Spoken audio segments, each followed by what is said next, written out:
ಎಲ್ಲರಿಗೂ ನನ್ನ ಶುಭ ದಿನ. ಒಳ್ಳೆ ವಿಷಯಗಳನ್ನ ಬೇಗ ಬೇಗ ಹರಡೋಣ ಅಂತ ಹೇಳ್ತಾ ಇವತ್ತಿನ ನೀತಿಕತೆ 2 ಮೂರ್ಖ ಬೆಕ್ಕುಗಳು. 2 ಬೆಕ್ಕುಗಳು ಉತ್ತಮ ಸ್ನೇಹಿತರಾಗಿದ್ದರು. ಸಿಕ್ಕಿದ್ದ ತಿಂಡಿ ತಿನಿಸುಗಳನ್ನು ಹಂಚಿಕೊಳ್ಳುತ್ತಿದ್ದರು. ಒಮ್ಮೆ ಅವರು ಹಲವಾರು ದಿನಗಳವರೆಗೆ ಹಸಿವಿನಿಂದ ಇದ್ದರು. ಒಮ್ಮೆ ಇದ್ದಕ್ಕಿದ್ದಂತೆ ಅವರು ಒಂದು ರೊಟ್ಟಿಯನ್ನು ನೋಡಿದರು ಮತ್ತು ಇಬ್ಬರು ಏಕಕಾಲದಲ್ಲಿ ಅದರ ಮೇಲೆ ಹಾರಿದರು. ಅವರು ಹಲವಾರು ದಿನಗಳಿಂದ ಹಸಿದಿದ್ದರಿಂದ ಇಬ್ಬರೂ ಅದರ ಮೇಲೆ ತಮ್ಮ ಹಕ್ಕು ತೋರಿಸಿದರು.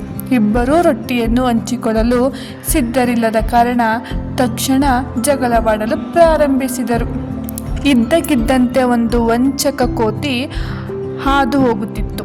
ಬೆಕ್ಕುಗಳು ತಮ್ಮ ವಿವಾದವನ್ನು ಕೊನೆಗಳಿಸುವಂತೆ ಕೋತಿಯನ್ನು ವಿನಂತಿಸಿದವು. ಕೋತಿ ಹೇಳಿತು, ನಾನು ಅದನ್ನು ನಿಮ್ಮ ನಡುವೆ ಸಮವಾಗಿ ಹಂಚುತ್ತೇನೆ. ಈ ಮಾತುಗಳನ್ನು ಹೇಳುತ್ತಾ ಕೋತಿ ರೊಟ್ಟಿಯನ್ನು 2 ತುಂಡುಗಳಾಗಿ ಹರಿದು ಹಾಕಿತು.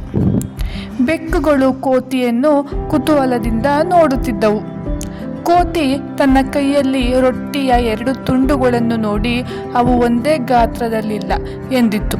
ಹೀಗಾಗಿ ಅದು ಒಂದು ತುಂಡಿನಿಂದ ಸ್ವಲ್ಪ ತಿಂದಿದ್ದು ಬೆಕ್ಕುಗಳಿಗೀಗ ಸ್ವಲ್ಪ ದುಃಖವಾಯಿತು. ಮಂಗ ಮತ್ತೆ ಅದೇ ಕೆಲಸವನ್ನು ಮಾಡುತ್ತಿತ್ತು. ಕೊನೆಗೆ ಅದರ ಕೈಯಲ್ಲಿ 2 ತುಂಡುಗಳು ಉಳಿದವು. ಬೆಕ್ಕುಗಳು ನಮ್ಮ ರೊಟ್ಟಿಯನ್ನು ಹಿಂದಿರುಗಿಸು ಎಂದು ಹೇಳಿದವು. ಕೋತಿ ನಗುತ್ತಾ ಹೇಳಿತು, ಈ ತುಂಡುಗಳು ನನ್ನ ಸಂಬಳ. ಈ ಮಾತುಗಳನ್ನು ಹೇಳುತ್ತಾ ಅದು ಉಳಿದ ರೊಟ್ಟಿಯನ್ನು ತಿಂದಿತು. ನಿರಾಸೆಗೊಂಡ ಬೆಕ್ಕುಗಳು ಸ್ಥಳವನ್ನು ಖಾಲಿ ಮಾಡಿದವು. ಈ ಕಥೆಯ ನೀತಿ ಏನಂತ ಅಂದರೆ, ಇಬ್ಬರ ಜಗಳ 3ನೆಯವರಿಗೆ ಲಾಭ.